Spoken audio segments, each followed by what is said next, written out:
मिरज येथील कृपामयी एमएससीबी सबस्टेशनमध्ये कार्यरत असलेल्या सबस्टेशन ऑपरेटरचा निर्घृण खून करणाऱ्या 2 संशयित आरोपींना महात्मा गांधी चौक पोलिसांनी अवघ्या 5 तासात ताब्यात घेत उल्लेखनीय कामगिरी केली आहे।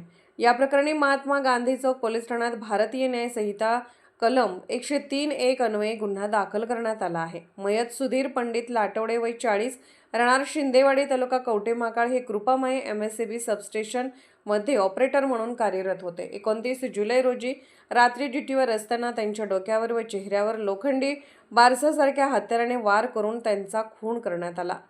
घटनेची माहिती मिळताच सहाय्यक पोलीस निरीक्षक संदीप शिंदे यांच्या नेतृत्वाखालील डीबी पथकाने तांत्रिक व गोपनीय माहितीच्या आधारे तातडीने तपास सुरू केला।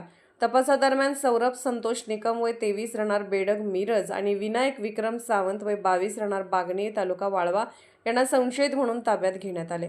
प्राथमिक तपासात उघडकीस आलेल्या माहितीनुसार आरोपी सौरभ निकम याचे वडील संबंधित सबस्टेशनमध्ये सुरक्षा रक्षक म्हणून कार्यरत असून घटनेच्या दिवशी सौरभ निकम आणि मयत सुधीर लाटवडे यांच्यात किरकोळ वाद झाला होता।